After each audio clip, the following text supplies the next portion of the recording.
listening to Over the Oxer podcast with Tracy Cole for all things to do with the mind for equestrians.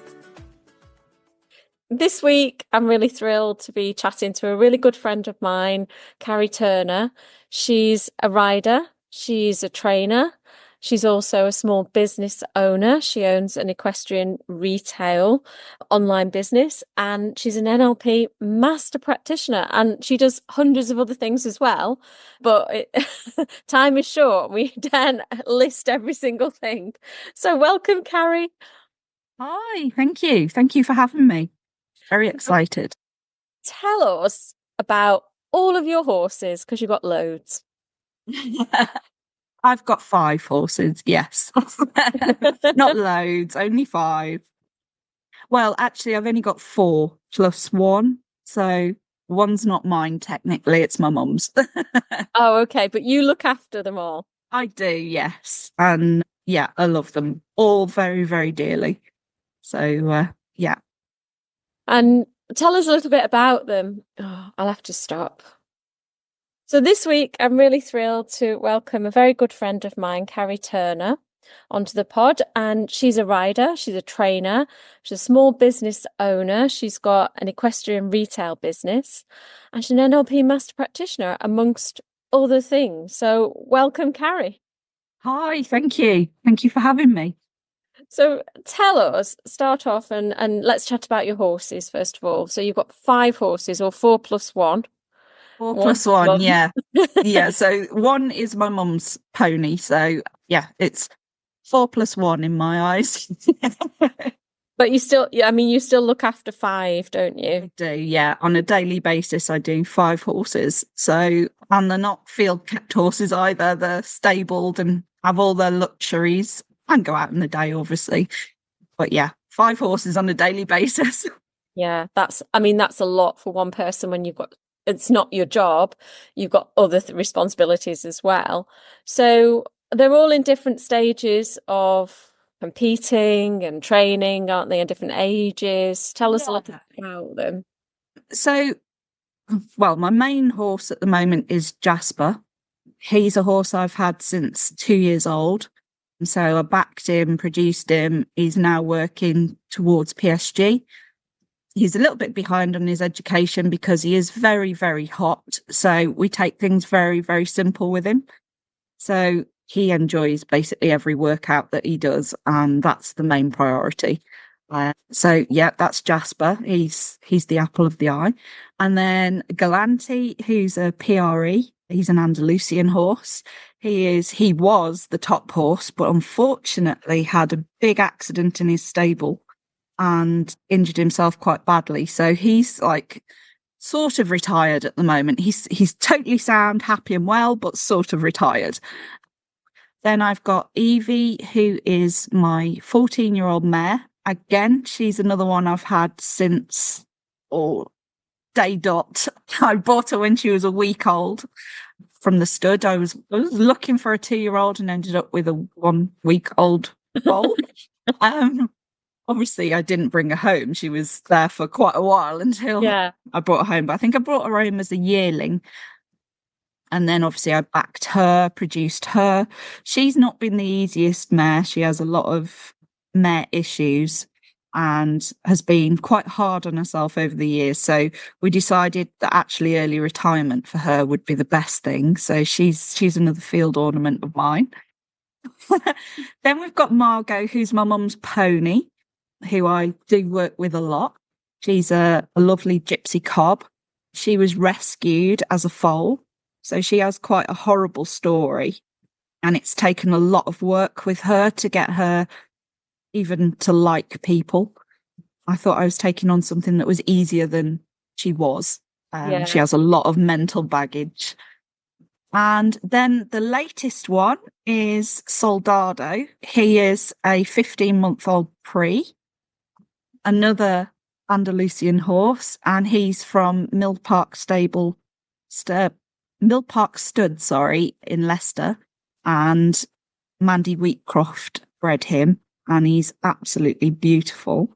He came home 8 weeks ago, So we're still in that stage of getting to know each other, but he's been an absolute dream since he came home. So I'm really enjoying starting life with him. So yeah. Oh, fabulous. I knew you wouldn't have an empty stable for very long. No, no, I think I lasted 12 months with an empty stable, and then that was it.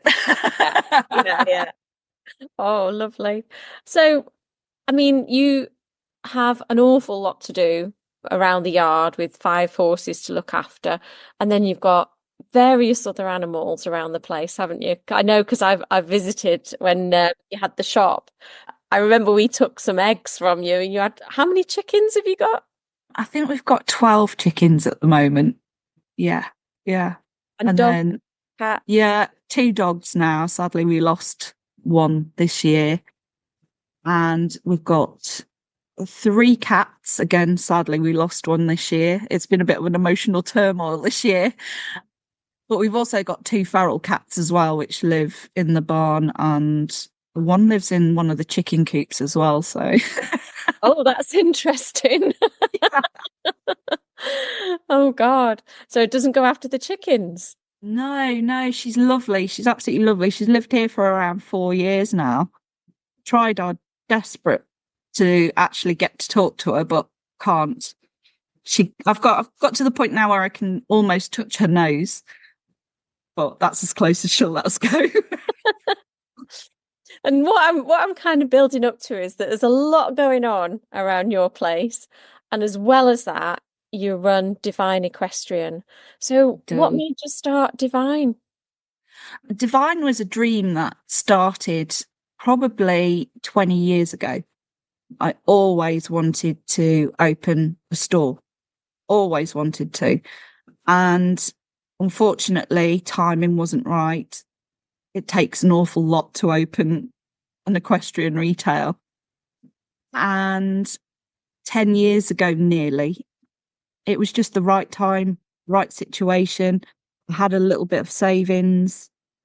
And at that point, I got all my savings and ploughed it into opening a new business. I mean, I started on a really low budget. It sounds like I started on 30 grand. I really didn't. I started with 5 grand, which is an awful lot less than a lot of people start a business like this Yeah. with, and had to do everything myself from tax, accounts, everything. There was simply no money in the pot for anything else to be done.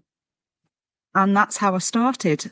And I managed to secure big accounts, managed to get really high-end suppliers that came to me. And we just grew from there. It was Because you quite, have some really lovely brands, don't you? yeah, we've got Piqueur, we've got Chiesa Sweden, we've got Cavallo, we've got Cavallo Horseware, Cavaliero, Matters. Yeah. Yeah. The lists keep going. I try to keep it small, to be honest with you. About midway on in our journey with Divine, I realised that I'd taken on too much and then never wanted that customer experience to go. So I realised that I needed to slim it down a little bit. Yeah. And that's what I did. I tailored it a little bit more so that we could give the highest experience to the customer. Yeah. And that was probably one of the better decisions I made. Yeah. Initially, you did have a shop, didn't you? When you first started, there was actually a physical shop that people Yes. went to. And what I really loved about that was that it was that personal touch, wasn't it? The personal experience, because Yes. unlike a lot of shops, you didn't just walk in off the street, you had an appointment, and then you would be able to help somebody if they wanted help to select whatever item they wanted that was best for them. Yes. That was one of our biggest things, really, is everything that we sell, we use. Sounds absolutely ridiculous, but 10 years on, we're still with that same ethos. So we know everything about the products that we sell. And that is very important for us because we're able to pass on to every customer that uses any of our goods, how they wash, how they wear, You know, are they truly waterproof? Do they Yeah. stand up to the Yeah. muddy fields? And all those details we know because we use the products. And that then enabled me to have a deeper insight into how the sizes worked, how the fit worked. So when a customer comes in, I kind of know just from looking at somebody now what brand or what type of clothing is going to suit that person. And they'll be able to get the optimized usage out of it, because at the end of the day, it's sports clothing that we're selling. Yeah. So they need to have something that performs, and we're able to do that. Yeah, and I think that's really great. I mean, I presume you can still offer that service online if somebody was to say to you, look, Yeah. I'm a size 14. Is this really a size 14? Or do I need to go to 16 or a 12? And like you say, does it wash well? Which Yeah, is of quite course. unusual for a retail business, isn't it? Yeah, I think because we are a small business, and that is the truest sense of the word, it is a small business, the heart and soul of it's still there.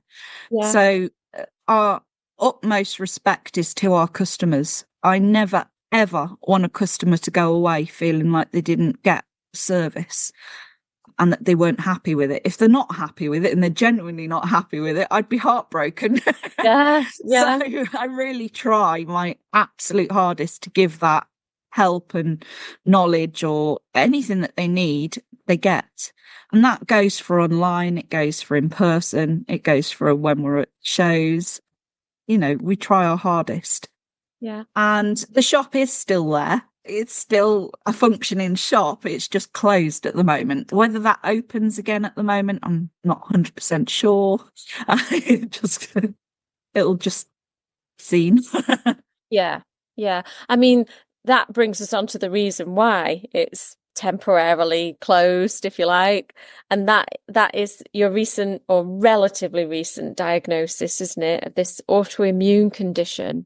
Yeah, that's right. So I think it was April or May, I was finally diagnosed with an autoimmune condition called palindromic rheumatism. It's not something I'd ever heard of before, but it definitely ticked a lot of boxes that I was going through. And it seems to have been there for a very long time, but had obviously kicked up like I'd never known before. And that started in December, and it lasted till it was December, January, February time when I was actually able to come out of the main flare that I was suffering. And then in the April, May, I actually got the diagnosis. So yeah, it was a bit of a shock in December to get so ill. I didn't expect it. Yeah.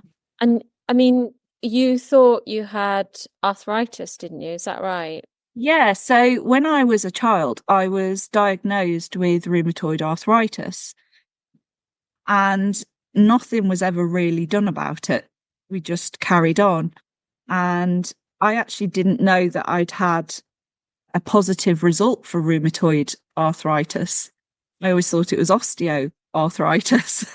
Right, okay. Yeah, I know. It's all very strange. And it was only when all this kicked off again that when the doctors looked through all my notes, they could see that I'd actually had the rheumatoid factor positive in my blood when I was a child. And funnily enough, when I was retested, the rheumatoid factor was off. So in this particular case, I wasn't suffering a rheumatoid arthritis. And that's what led this huge diagnosis and lots of x-rays and lots of prodding and and everything to find out what it actually was that was causing all these problems. And that's where this diagnosis came from. So yeah. And I mean, you were really laid up, weren't you? Well, a normal person would be laid up. You were probably still mucking out, but I mean, it really did kind of knock you off your feet, didn't it? This flare up, it's not just Yeah. a little bit of joint pain. No, yeah. It's, isn't it? It made life very hard. You couldn't sleep with it because the pain's a lot. Funnily enough, it affected my feet and my hands the most. I've never I can't explain to people what it was like, but it was like basically walking around with no padding on your feet and just bones to rock floor, if you can understand. That's how it feels. And the swelling meant that I couldn't fit my feet in my normal boots for my hard work. So yeah, Skechers waterproof slippers, shout out to them. They are the best things ever.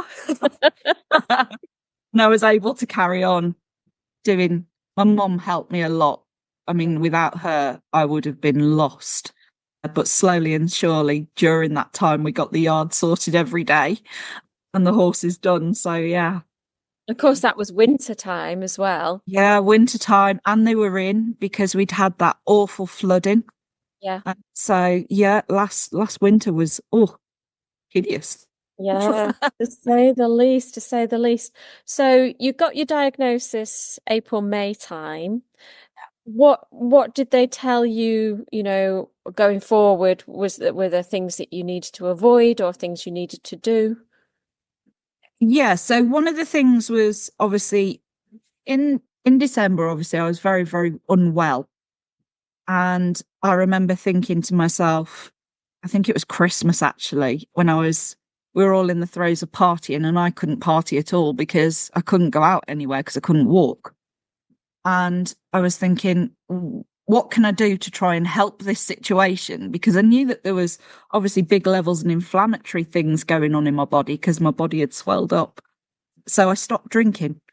And that was my main thing. I did drink more than I should have. And I think every equestrian will go through that, won't they? Yeah. I mean, at times you go through lows and highs. And yeah, probably was drinking a bit more than I should have been. And I particularly liked Prosecco, which, yeah. So that went. And I haven't drank actually since January 1st. So I've not had a drop to drink. And when I did see the specialists, they were like, that is the best thing you could have done. Because obviously my inflammatory markers were sky high. And if you add alcohol to that, it's going to make it worse. And I was just like, no, I just want to get better. Yeah, yeah. So, have yeah. you noticed a difference I have, yes. Yeah, definitely. Obviously, I still flare. There's no getting around that. But yeah, I feel better in myself, actually. Yeah. Definitely feel better for giving up alcohol. I'm not saying it's forever, but, Yeah. at the moment, I don't have the want to drink. So, Yeah, that's good. And I know it's really for the reason that you don't want these flare-ups. Is there anything else that you can do to avoid a flare-up? not really, because it's autoimmune, obviously, it's working on your immune system. So, whenever the immune system gets triggered, my body goes into a breakdown of swelling all my joints up and making it incredibly painful to do anything. And it's a very weird rheumatism that can affect any joint in the body. So it can be my shoulder, it can be my knees, it can be both together. It mostly affects my feet, which is the horrible one. And that is a daily thing. My feet never have come back since December. They've not come back the same. So anything that triggers it, I'm sore all the time. So I suppose anything that would cause an immune response in anybody, like a cold or something, that could possibly trigger your flare-ups as well. Yeah. And the treatment for that is autoimmune drugs. So they'll give you something that suppresses the immune system and stops the trigger being as bad. But the downside of those sort of things is immunosuppressants. Obviously, it's suppressing your immune system. It opens you up to all sorts of things, doesn't it? And being a horse person, we're around all sorts of dirt and mud and rodents at times that we don't know about and all sorts of things. And I don't want to do that. So that's, and at my age at the moment, mid-40s, I just don't want to go there. I don't feel like I want to do it at the moment. So we've gone down the path of anti-inflammatories and painkillers. So yeah, they help. yeah. And I know you've just relatively recently got back into riding as well, because you had to have a long time. Well, long time for an equestrian off riding. Anybody else's hobby, they would just say it was a blip, but you were off for about 6 months, was it? Months, yeah, 6 months where I've not felt up to riding at all. It's basically been get my jobs done, get the horses done, make sure they're well, happy, and riding was just not going to happen because obviously with this sort of condition, when you overdo things, it bites you as well. So it's like this all catch-22 situation.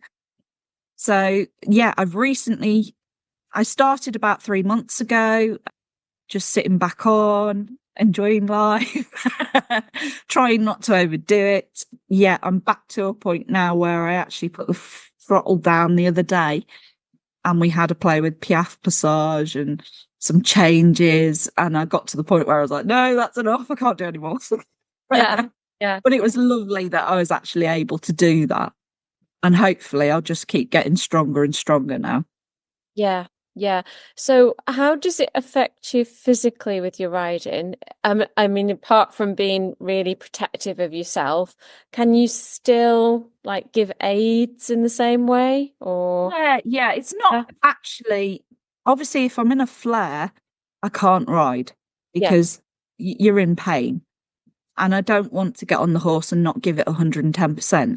So there's no point. But when I'm not in a flare, yeah, I'm totally normal. Oh, okay.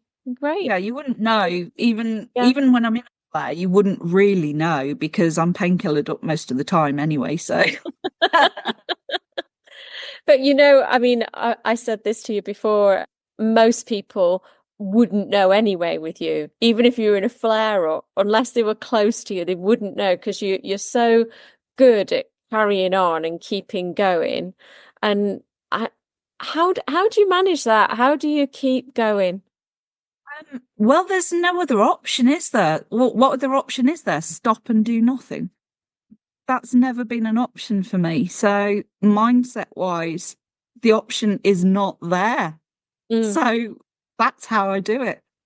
And it sounds probably a bit weird, but it isn't because I've always been taught by others around me. I've been lucky to have the world's strongest mum who literally she's been through all sorts of problems in her life and she's always said to me, what other options are there? Do you want to sit in a bed and rot all day or do you want to get out and do what you need to do?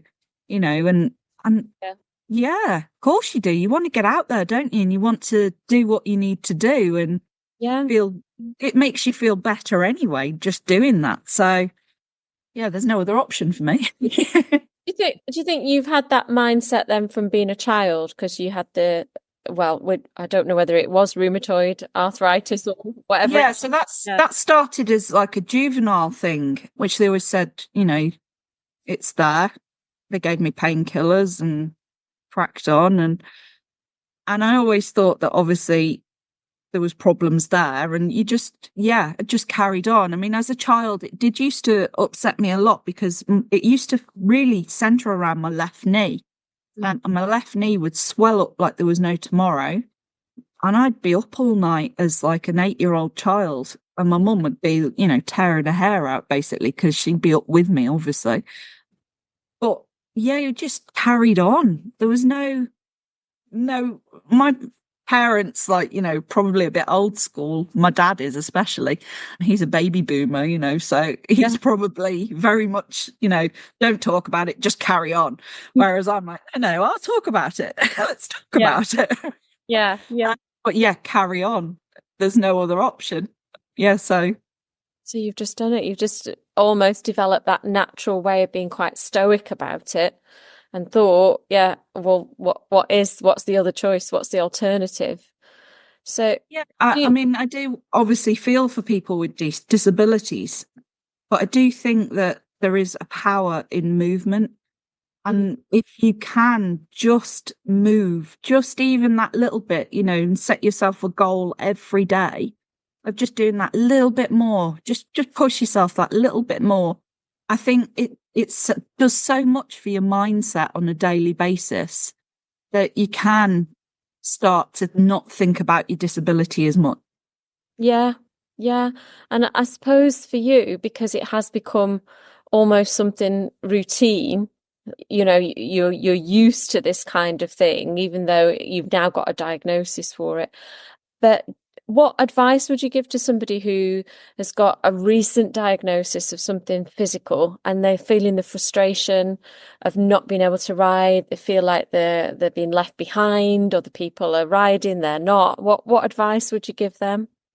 Yeah, it is difficult, and I do understand totally the mindset of, oh no, this is never going to get better. I'm not going to get through this. I'm never going to ride again. And all those thoughts do go through your mind at the time.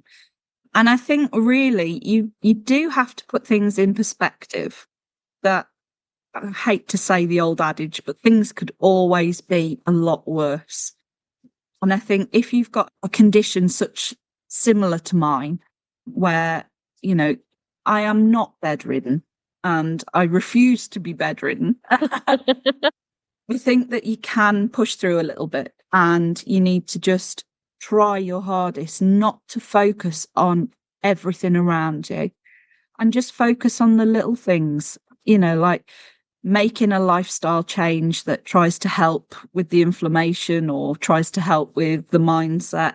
Anything like that on a daily basis will help you start to build blocks that you need to start moving forwards.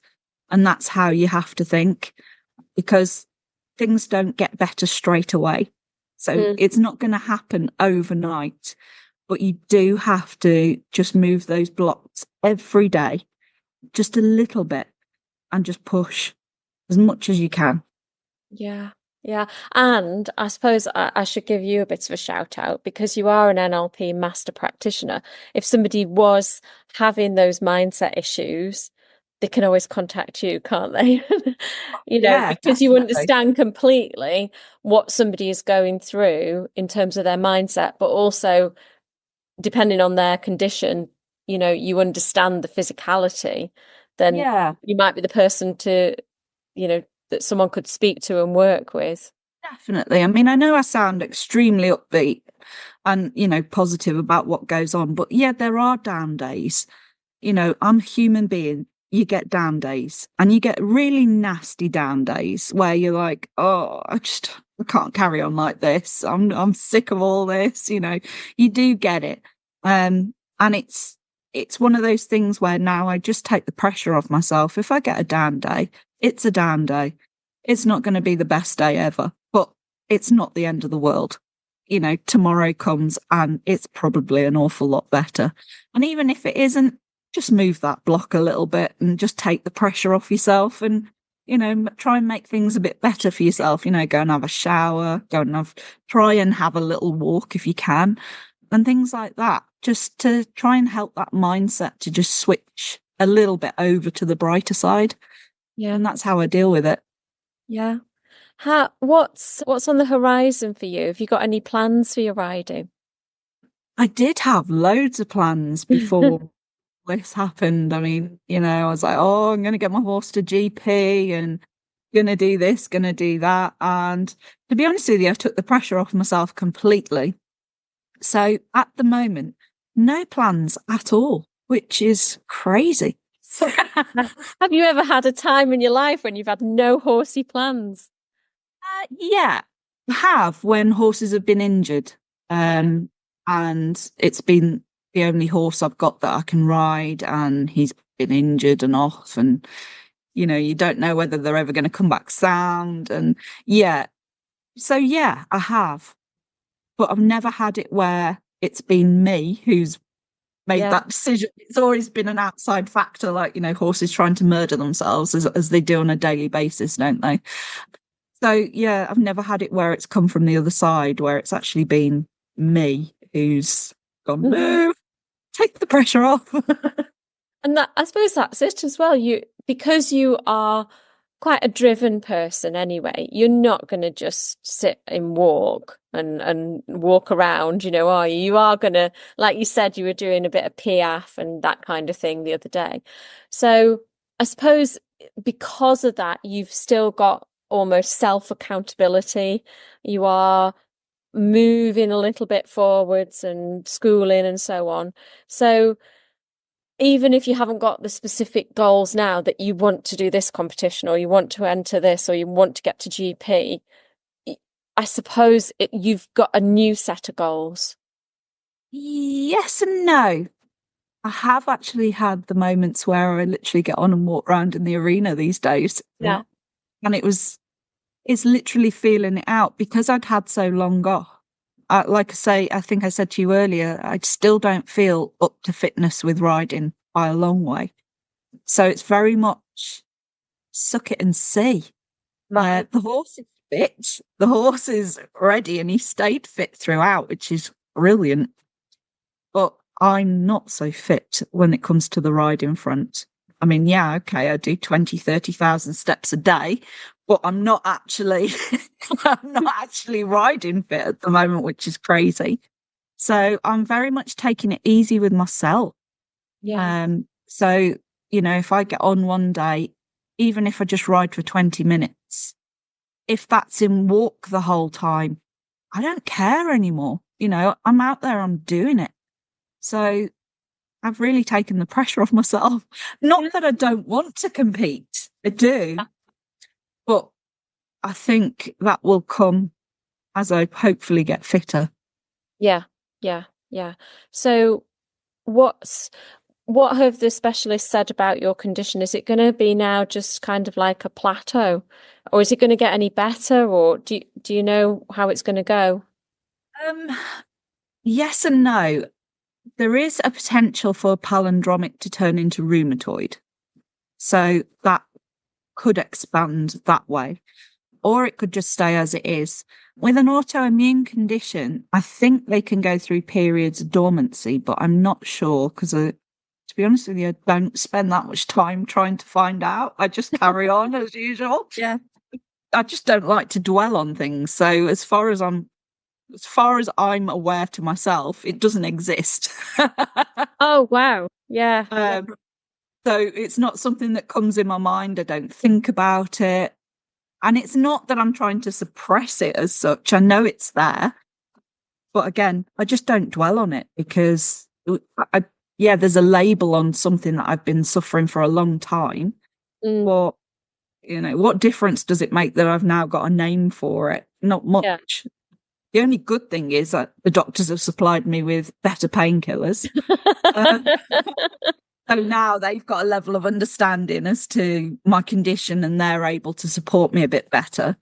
I do have a very lovely thing, which is the support of the actual rheumatoid clinic.